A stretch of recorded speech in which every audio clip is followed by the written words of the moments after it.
aujourd'hui. Élu local également, Francis Pedro Amouzou. Alors, Francis Pedro, bonjour. Bonjour, Monsieur Joachim Agouitim. Ça fait un bon bout de temps. Ah oui. Je ne suis plus venu à cette antenne, mais vous voudrez bien que je puisse observer une minute de silence. Et demandez aussi aux auditeurs d'observer cette minute de silence avec moi pour honorer la mémoire de mon collègue. Je dirais de mon ami Jacob Ahama.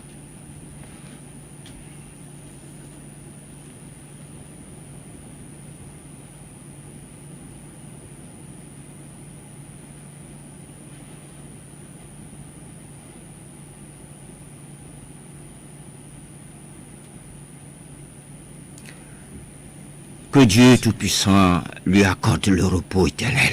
Merci. Et que brille à ses yeux la lumière sans déclin. Qu'il repose vraiment en paix. Amen. Merci pour m'avoir invité ce matin. Nous étions à l'intérieur du pays quand nous avons appris la triste nouvelle.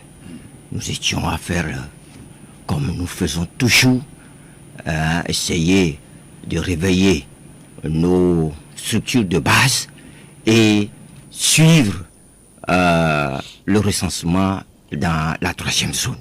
Voilà, on était vers 56 quand nous avons appris la triste nouvelle. Nos condoléances attristées au directeur, à vous toutes, personnel que vous êtes, aux auditeurs aussi, et au peuple togolais. Jacob a fait quelque chose. Il a apporté sa pierre à l'édifice de la nation. Oui. Vraiment qu'il repose en paix. Merci beaucoup, Francis Pedro, pour tous ces hommages rendus donc, à notre collègue Jacob Ahama qui a été rappelé à Dieu le 6 juin dernier, dont les obsèques auront lieu les 7 et 8 juillet prochain à Lomé et à Agbelouvé, oui, son village natal. Soyez toujours à nos côtés pour le conduire à sa dernière demeure. Alors, je reviens ici en studio. Vous êtes un élu local au niveau de à Pédomé. Nous sommes dans le Golfe 1 où M. Gomando Joseph est le maire. Certainement, beaucoup ne le savaient pas. Hein, ah bon? Que vous êtes un élu local. Bon, je suis un élu local. Je suis à la commune de Baie à Pédomé. Je crois que j'occupe aussi la fonction de président de la commission de passation des marchés. Ah. Ah ben là, c'est la bonne nouvelle, ou bien c'est l'info que vous nous donnez ce matin. Mais comment se passe le travail au niveau du conseil municipal là-bas chez vous? Vous savez, c'est... bon, nous avons mis le pied à l'étrier, sans savoir, sans maîtriser le contour de ce que c'est qu'un conseiller. En réalité, nous avons une idée, mais quand nous avons démarré, eh ben, la tâche est difficile. Hein. Très ardue. Oui, vous portez là les espoirs d'une communauté, de votre communauté, et par ricochet, les espoirs d'un pays. Voilà. Parce que quand vous travaillez pour votre commune, vous travaillez également pour la nation, parce que nous sommes à faire la salubrité, nous sommes à faire l'éclairage, nous sommes à construire des écoles préscolaires et primaires, nous sommes à essayer d'aider les centres de santé qui sont de notre ressort territorial. Et nous sommes à voir tout.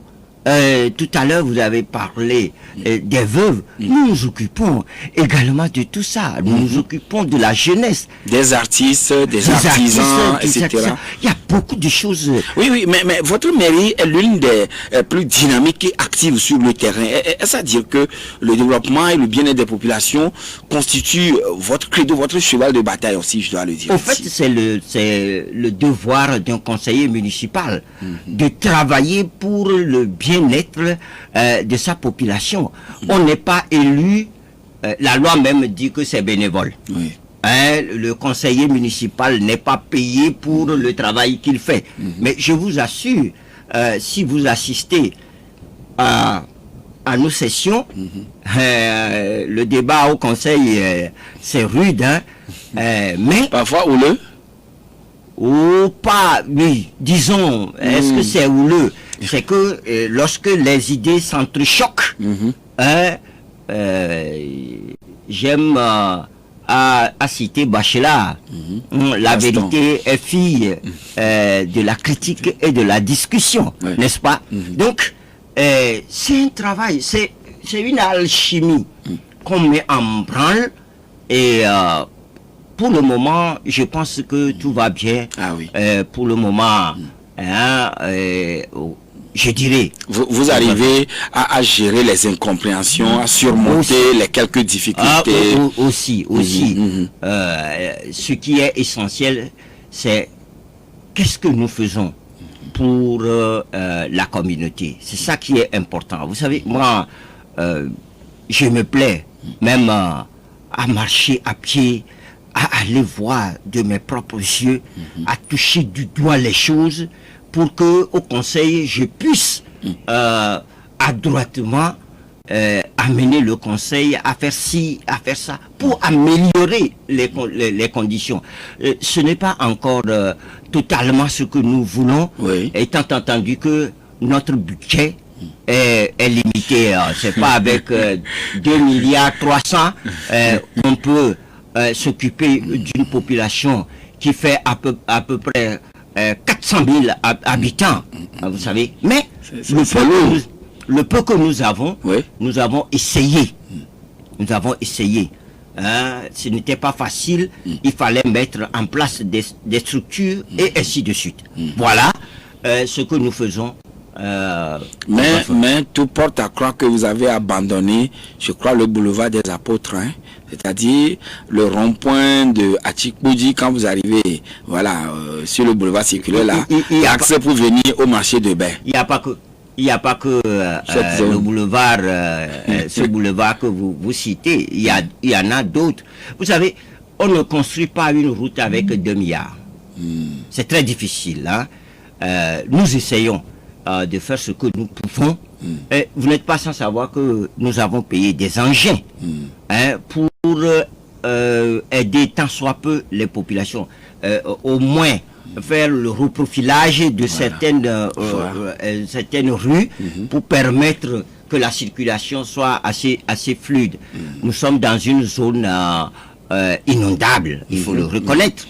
Et quand il pleut, c'est très difficile. À Dakpame, à Blogame, quand vous allez à Kanikope, vous allez le savoir. Donc, vous allez voir que ces temps-ci, on essaye tant bien que mal de soulager nos populations. Quand nous aurons un budget de 100 milliards, nous allons commencer par bitumer des routes. Que vos voeux se réalisent. Ah oui, mais vous êtes plusieurs partis politiques là-bas au niveau de ce conseil, mais quand même vous vous entendez très bien, l'harmonie est là, malgré cette hétérogénéité. Oh, vous savez, chacun met du sien. C'est ce que je peux dire. Vous me connaissez, moi je suis très direct. Quand ça ne va pas, je le dis. Ah oui. Quand ça va, je le dis. Voilà. Je suis très direct, je fais ce que je dois faire. C'est pas pour embêter les gens, mais pour faire avancer les choses. Voilà. Pour faire avancer les choses, c'est ce qui est très important aujourd'hui. Vous êtes également un des responsables au niveau du parti politique ANC. Vous occupez, en tout cas vous êtes à un niveau très élevé au niveau de la cellule communication du parti de Jean-Pierre Fabre. D'abord, comment se porte l'ANC?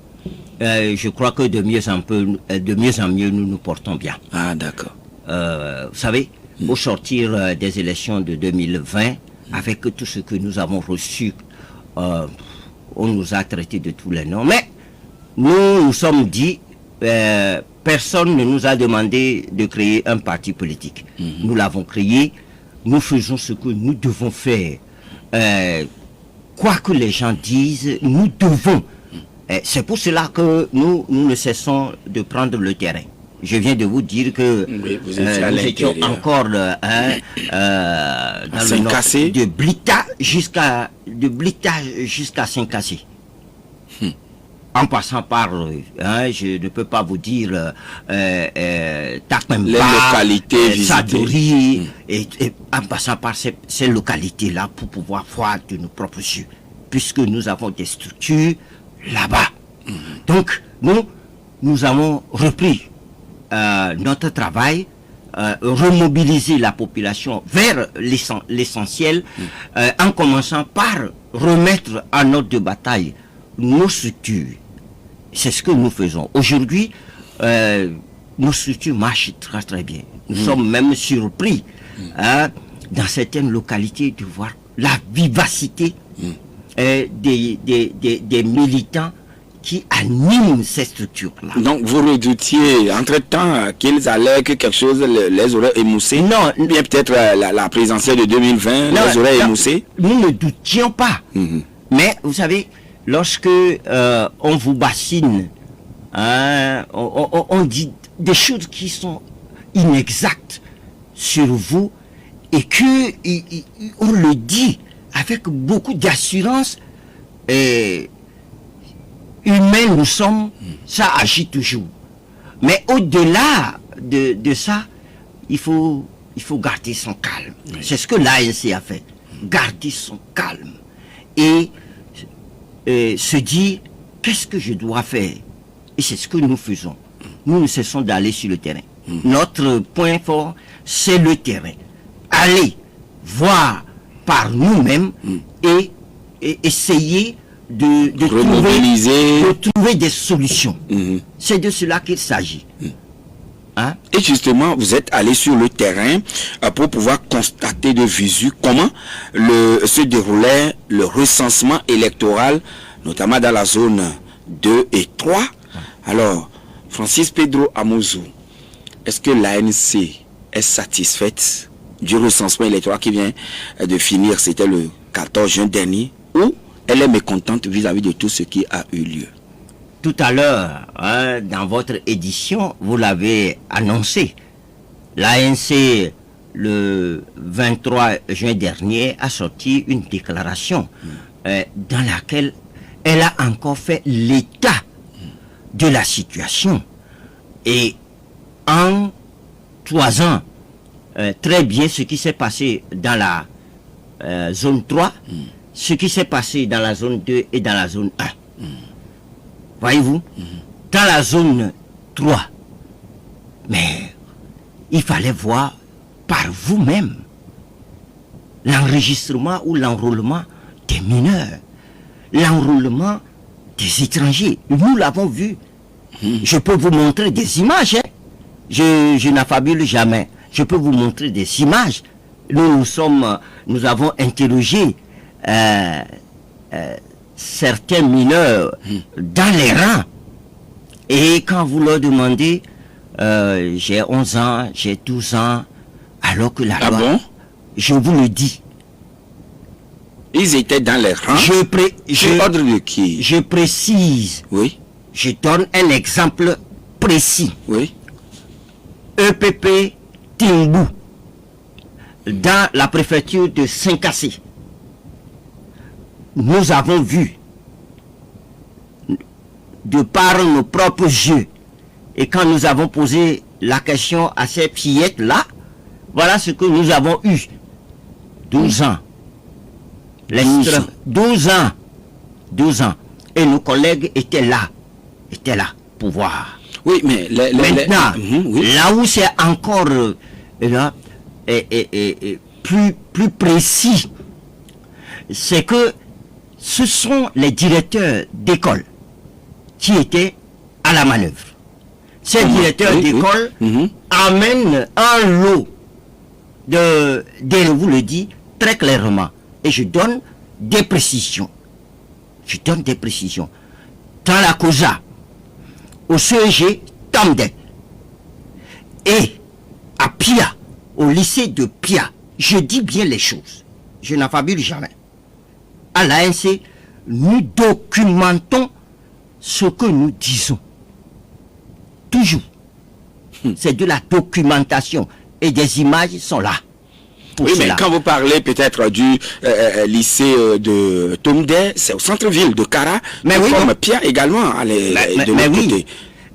Nous l'avons déjà dit. Et vous avez vu l'enrôlement des mineurs dans ces... Nous l'avons déjà dit, et c'est ça qui a fait amener le président fédéral, Passou et Sowe, et deux de ses collègues à passer plus de 24 heures au commissariat de la ville de Kara.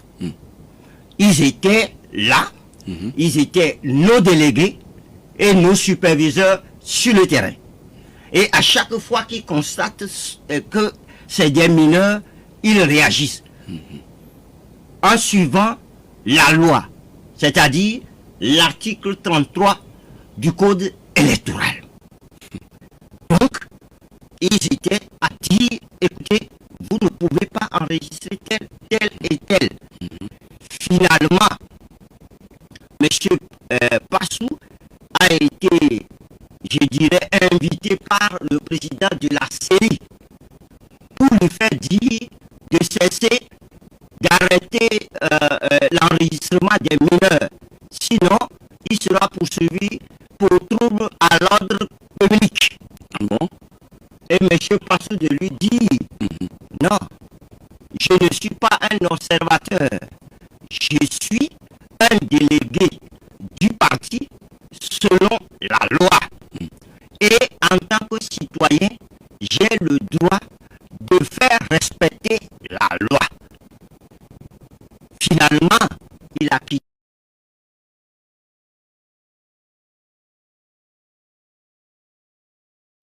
Il a rejoint ses collègues au collège de Tomdé et patatras.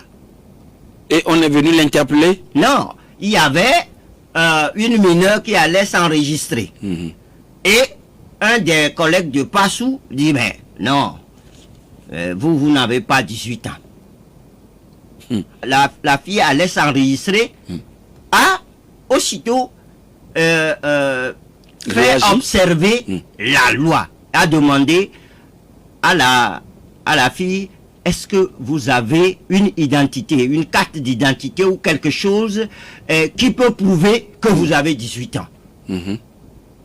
La fille alla chercher ces documents et allait les présenter quand un des superviseurs du NIR s'est interposé et a refusé que la fille présentât ces documents. Mais pourquoi? Passou et ses collègues lui disent, mais pourquoi vous faites ça? Le monsieur a fait tellement de bruit que finalement la police qui était là pour faire la sécurité est venue et a dit, mais là vous créez des problèmes, et a embarqué tout le monde au commissariat. Et le superviseur de Uni, tout comme vos deux. Et également les trois militants de l'ANC, Passou et ses collègues. Et la fillette? Non. Ah bon? La fillette, elle a nullement été inquiétée. Alors, on leur pose des questions. Passou répond et dit, voilà la situation. Qu'est-ce que le commissaire fait? Il laisse partir le superviseur du NIR et garde Passou et ses collègues et leur dit, je vais aller au collège, au CEJ Tomdé là, je vais aller m'informer et je viens. Et il est parti. Quand il est parti, le rapporteur du CLC dont je vous ai parlé tout à l'heure a dit les mêmes choses. Et lui-même, il revient au commissariat, il dit que c'est ce que M. Passou a dit est vrai. Et pourtant, ils ont gardé Passou et ses collègues. Nous, on avait déjà quitté la COSA, on était dans la région des Savanes. Quand Passou nous appelle, nous disons, mais ça c'est quoi ça? Ce n'est pas possible. Nous avons tenté en ce moment de rentrer en communication avec le président de la CELI. Je vous assure, j'ai écouté moi-même. Puisque c'est M. Manti, secrétaire général adjoint, qui l'a appelé, qui est chef de délégation, et qui l'a appelé, qui a mis sur main libre. Je vous assure, le président de la CELI, de la COSA, je dirais, pour être correct, a été vraiment, je ne dirais pas impoli, mais vraiment, il a traité... Non, il n'a pas été courtois avec vous? Pas très pas du tout courtois. Et monsieur Manti lui a dit, écoutez, monsieur, je suis secrétaire général de l'ANC, adjoint de l'ANC. Vous pouvez appeler mon parti et savoir qui je suis et si j'ai le droit de vous appeler pour m'informer du moins.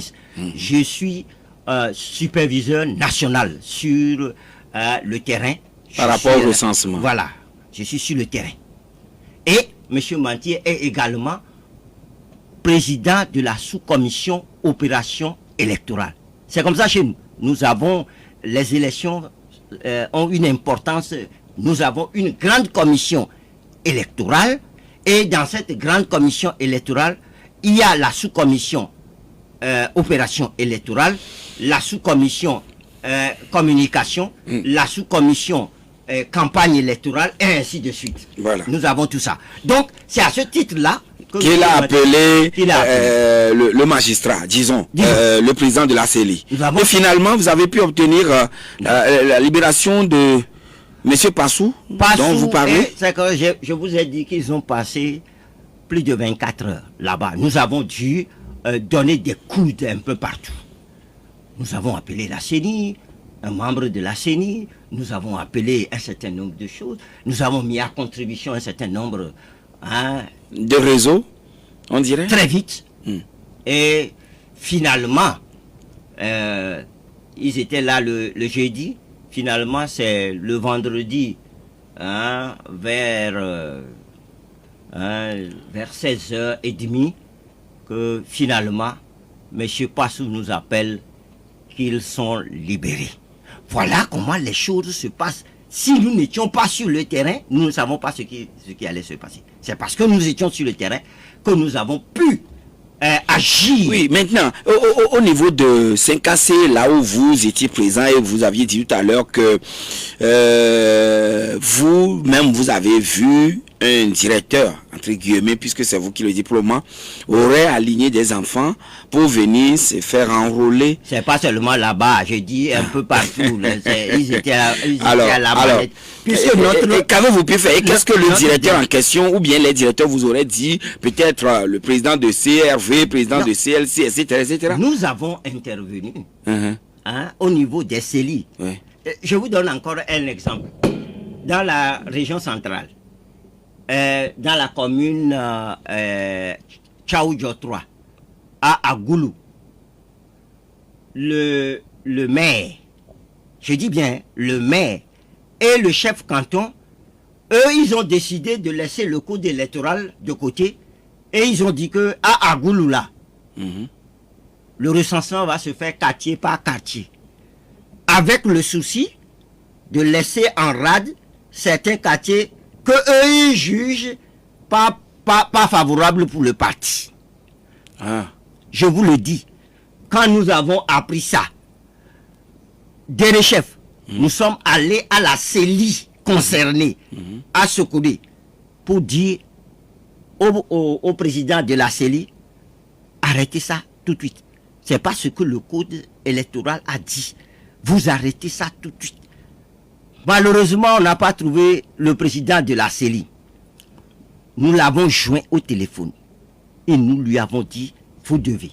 Sinon, nous allons agir. Et heureusement, il nous est revenu et a dit, oui, c'est comme ça, mais les choses sont rentrées dans l'ordre. Et nous avons vérifié par nos structures qui sont en place pour voir si les choses sont rentrées dans l'ordre. Et donc, voilà tout ce que vous avez eu à constater de visu ou peut-être rapporté par vos représentants sur le terrain. Oui, si vous voulez. Lorsque nous sommes dans la plaine de Mou, oui, les confins de Djarakpanga, Kinjasi, lorsque nous sommes là, vous devez savoir que ces localités-là sont frontalières avec le Ghana. Oh, et on utilise même le C10 là-bas. Ah ben oui, vraiment. C'est l'enregistrement seulement des gens qui sont de l'autre côté. Est-ce que ce ne sont pas des trucs que vous n'auriez certainement pas, ou peut-être pas vérifiés? Qu'est-ce qui vous rassure que ce sont des étrangers? Vous pensez que oui, l'ANC peut s'amuser pour venir raconter c'est contenu dans votre déclaration que j'ai ici en face de moi. Je vous ai dit, nous documentons. Tout ce que nous devons dire, c'est documenté. Parce que nous savons dans quel pays nous sommes là. Quand vous dites quelque chose, vous n'avez même pas fait. On dit que vous avez fait. On a brûlé les marchés, on a dit que c'était nous. Et puis maintenant, vous allez mentir. Ah ben, ils vous sauteront dessus, hein. Pieds, poings liés, on vous prendrait. Et finalement, vous avez pu faire arrêter ou stopper l'enrôlement des étrangers dans ces milieux frontaliers? Non. Non. C'est pour cela que dans notre déclaration, nous demandons que la CENI puisse faire une relecture, puisse étudier, en tout cas, les enregistrements qu'elle a faits. Et qu'elle procède à élarguer les mineurs et les étrangers. Et comment le savoir? Ah, c'est pour cela que nous demandons un audit. Du fichier? Ah ben oui. D'abord, il doit avoir un audit interne. Et ensuite, un audit international. Parce que nous nous connaissons. Alors, qu'est-ce qui vous rassure que cet appel sera écouté pour pouvoir être fait ou exécuté afin de pouvoir vous satisfaire? Ben, il est dit que les élections doivent être transparentes et équitables, non? Et crédibles. Et je crois savoir que le président de la CENI et ses membres et ses collègues ont prêté serment devant la Cour constitutionnelle pour dire que ils feront ce que la loi a dit. Oui, ce genre de scénario, vous-même, quand vous étiez à la CENI, cela s'était produit, vous n'étiez pas d'accord, cela a valu votre suspension, ou disons, vous avez suspendu vos participations. Non, nous n'avons pas suspendu. Ou bien vous avez été suspendu. Nous avons été renvoyés manu militari. Il faut que je le dise. Et vous avez aujourd'hui un représentant également à la CENI. Ouais. Alors, ça veut dire que vous êtes sur le point peut-être de suspendre encore, de que l'ANC suspende sa participation à la CENI? Est-ce que avant c'était l'ANC qui avait suspendu la participation de ses membres? Hein? Vous avez été renvoyé de toutes les manières. Ce que je peux vous dit. dire, c'est que à chaque fois, nous l'appelons pour dire il y a ça, il faut agir. Donc vous l'informez. Ah mais pourquoi? Mais il est là pour ça, non? C'est pour ça que le parti l'a envoyé. Et je peux vous dire que quand on a arrêté M. Passou et ses collègues, il était à Gando. Il a quitté directement Gando pour Kara. Ah, il a rallié Kara automatiquement. Mais le commissaire. Je vous le dis. D'accord. Bon, donc, grosso modo ou globalement, le travail qui a été fait, c'est-à-dire l'enrôlement, cela vous a satisfait? Mais depuis que nous sommes en train de parler, est-ce que j'ai parlé de satisfaction? Je reviens à la zone 1. Vous-même, vous avez vu que le recensement a été clôturé au moment où il y avait encore un grand nombre dans les CRV. Oui, il y avait beaucoup de gens qui s'alignaient. Oui. Mieux, le Conseil des ministres a constaté cela. La CENI, le président de la CENI, moi-même je l'ai entendu, a constaté cela. Et puis, patatras, on arrête le recensement alors que les articles 11. L'article 11 de la Constitution.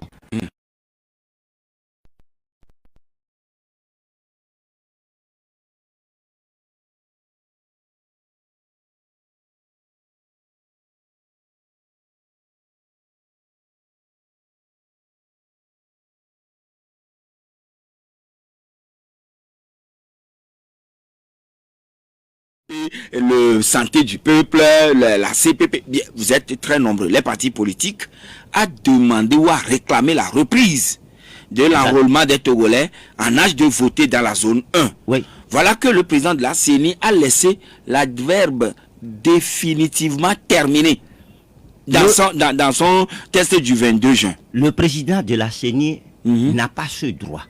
Pourquoi? Et nous lui... Ah oui. Il n'a pas ce droit, dites-vous. Il n'a pas ce droit, parce qu'il n'est pas au-dessus de la loi.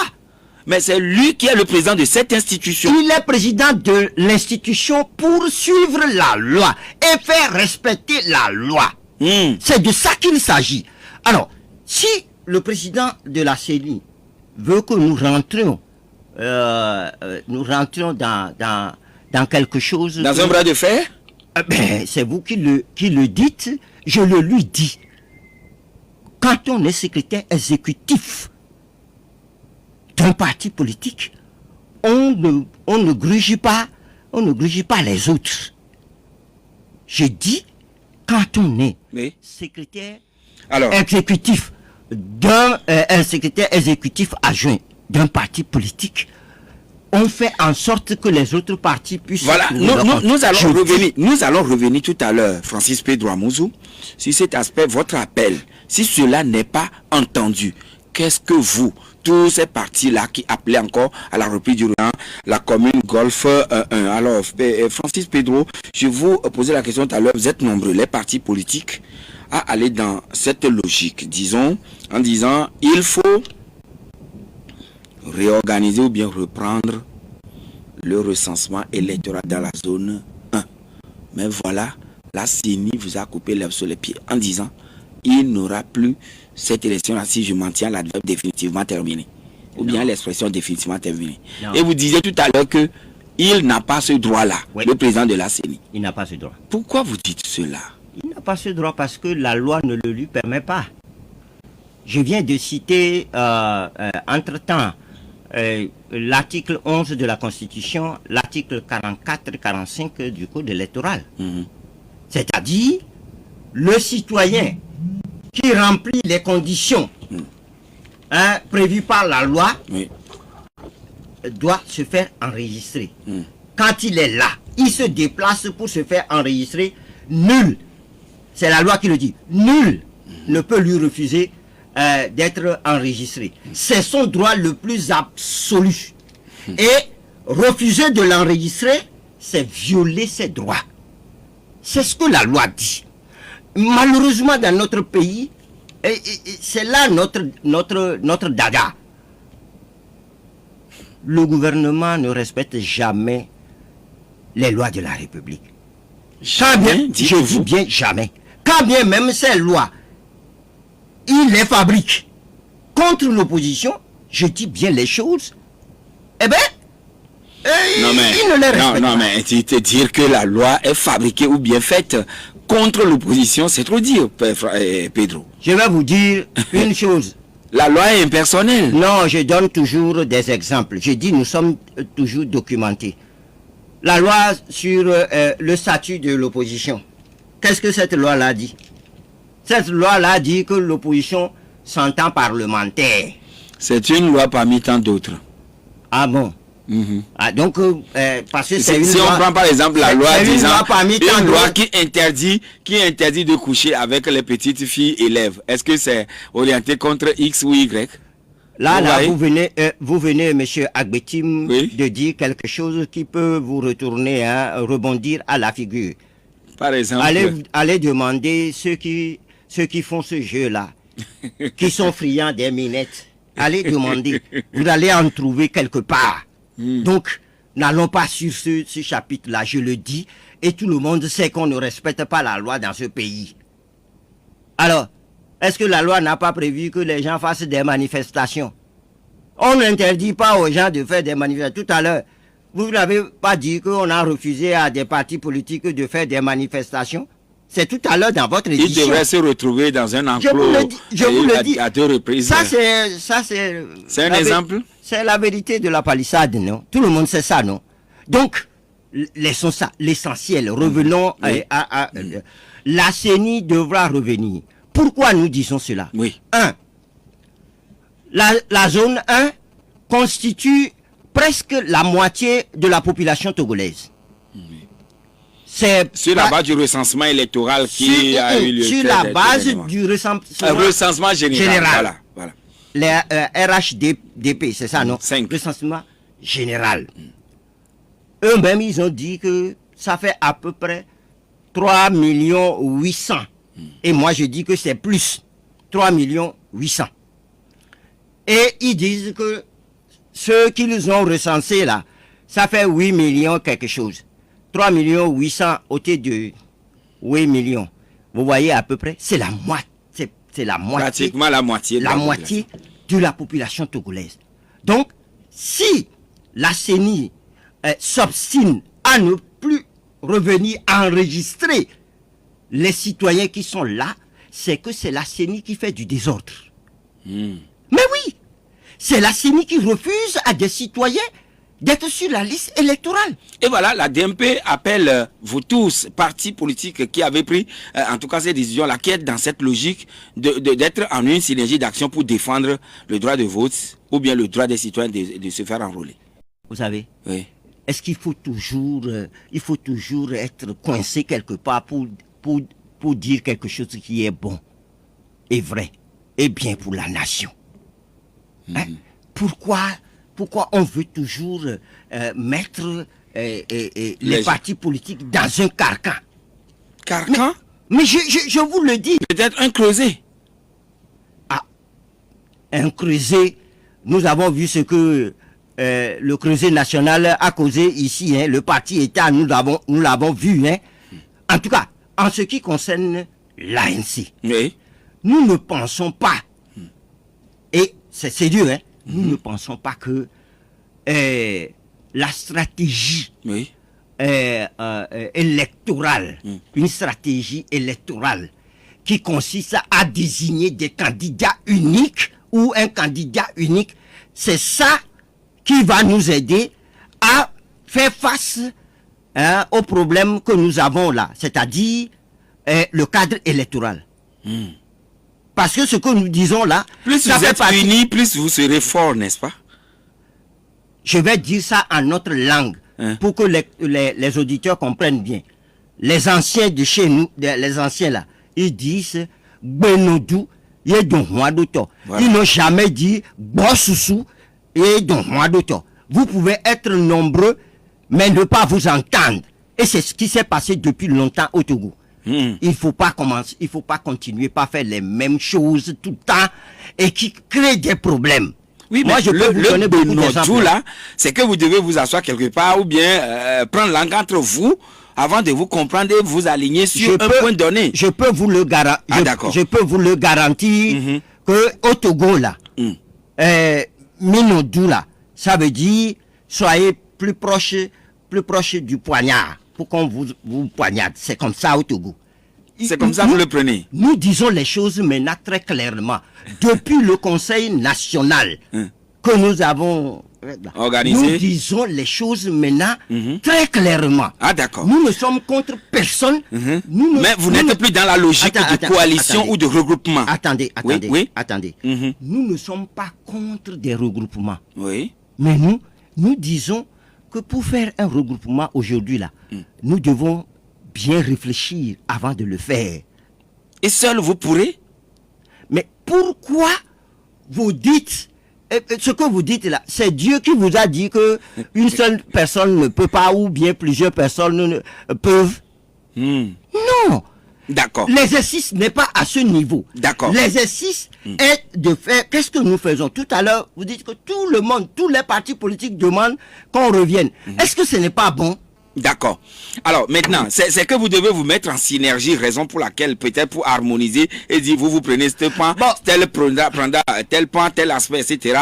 pour une synergie ou une convergence des points de vue. C'est juste ça peut-être. Je vous donne les élections de 2013, législative de 2013. Où le CST était présenté. Nous étions au CST. D'accord, cela a finalement volé en éclats. Nous avons fait des choses et curieusement, des gens ont eu des pas et curieusement, ils n'ont rien amené. D'accord. Parce que les populations ne se sont pas retrouvées. Nous allons continuer pas piler de l'eau tous les matins. Non, nous disons, oui, il faut être unis sur des sujets clairs. Et c'est ce que nous sommes en train de faire. D'accord. Alors, l'ANC a lancé un appel au fond la dernière fois. Bah oui.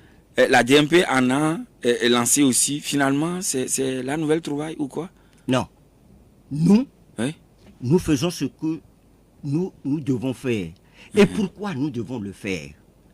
Ce n'est pas la première fois que l'ANC lance des fonds. La levée de fonds là? Non. Ce n'est pas la première fois? Ce n'est pas la première fois. Ah d'accord. L'ANC a toujours lancé. Et vous avez déjà engrangé beaucoup, non? Ce n'est pas ici que vous allez nous faire le compte. Alors, nous voulons être clairs et transparents envers les gens, envers la population.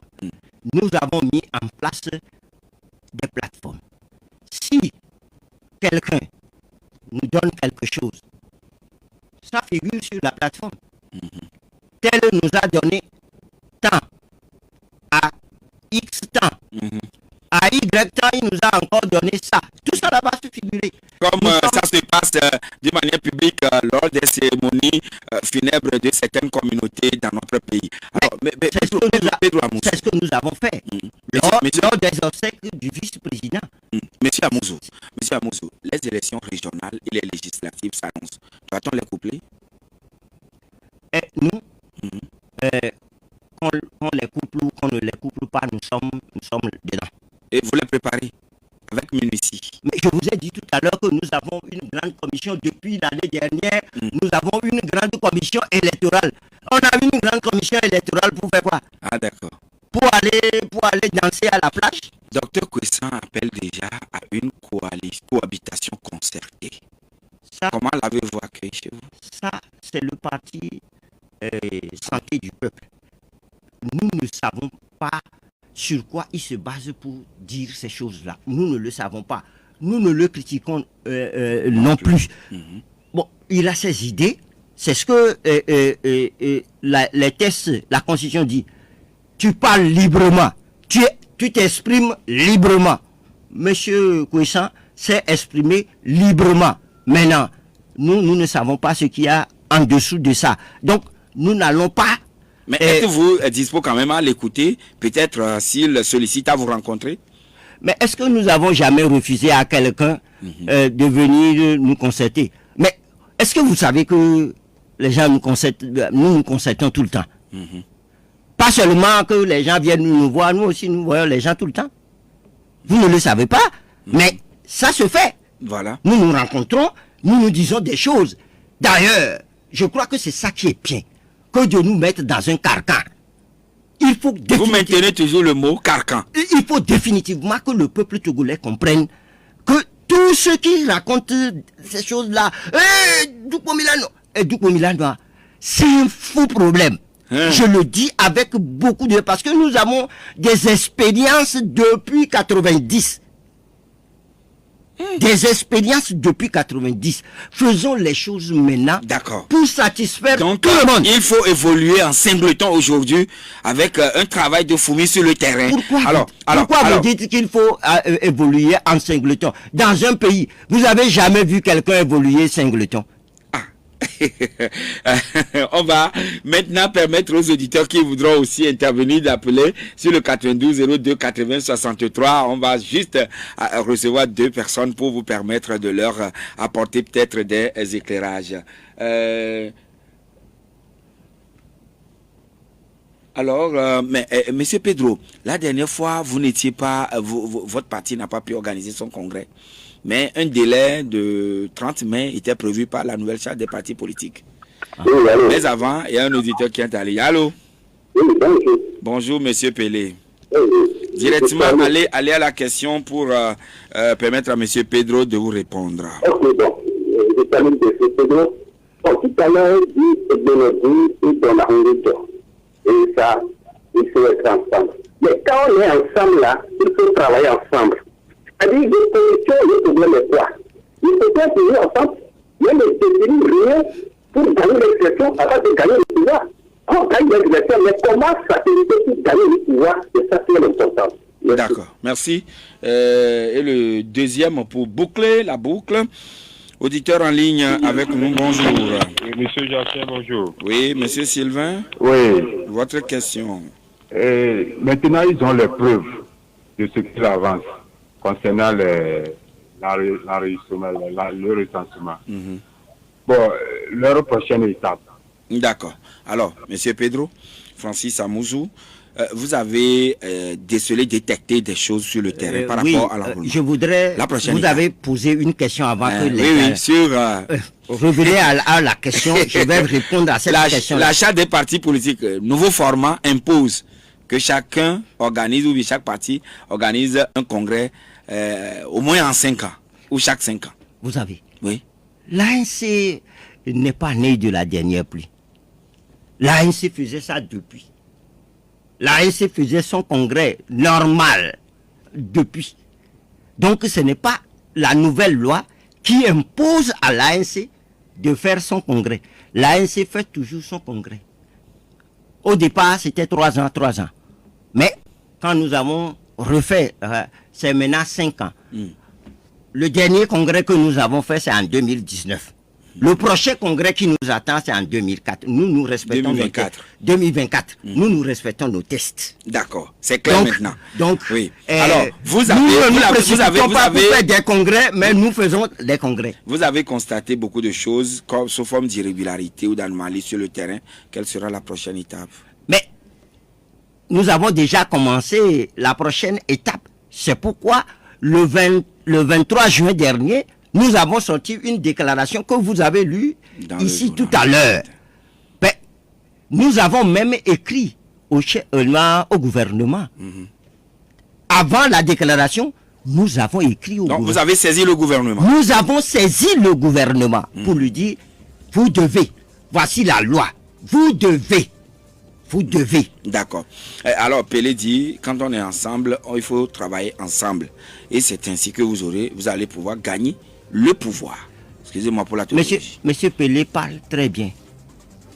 Monsieur Pelé, il dit quand on est ensemble là, on travaille ensemble. Mais Monsieur Pelé doit se poser des questions lui-même. Quand on est ensemble là, on ne dénigre pas l'autre. On ne ment pas sur le compte de l'autre. D'accord. On n'affabule pas sur l'autre. Francis Pedro, nous allons devoir boucler l'émission. Les opposants, une fois accédés au pouvoir, deviennent pires que ceux qu'ils remplacent. Alpha Condé, aujourd'hui Macky Sall, qui, vous connaissez la scène qui se passe là-bas. Qu'est-ce que cela vous dit? L'exception confirme la règle. Et l'exception viendra d'où? Ce n'est pas parce que Monsieur Alpha Condé, Monsieur Macky Sall fout le bordel, et vous me permettez cette expression-là, que il faut diaboliser le reste de l'opposition ou le reste de ceux qui veulent accéder au pouvoir. Non. Je vous donne le cas du Niger. Voilà. Issoufou qui, au bout des deux mandats, il est parti, non? Francis Pedro. Plus loin, je peux parler du Cap Vert. Francis Pedro. Pierre-Rech. Voilà, Francis Pedro, nous sommes à la fin de l'émission. Merci à vous d'avoir fait violence sur votre agenda et d'avoir répondu aussi à notre invitation ce matin. C'est moi qui vous remercie. Il y a longtemps, je ne suis plus venu à cette antenne-là. Puisque c'est vous qui avez ouvert le bal de cette émission Auditeur Actualité. Exact. Le 4 janvier 2010. Exact. Je n'oublie jamais. Je vous encourage. Merci. À continuer et à informer le peuple togolais. Parce que sans information, on ne peut rien faire. Merci beaucoup. Une fois encore, je vous présente mes condoléances au directeur et à vous tous. Merci. Et pourquoi pas à moi. À vous-même, puisque vous aussi vous faites partie intégrante de nous, puisque l'équipe de cette émission au démarrage, vous y étiez pleinement.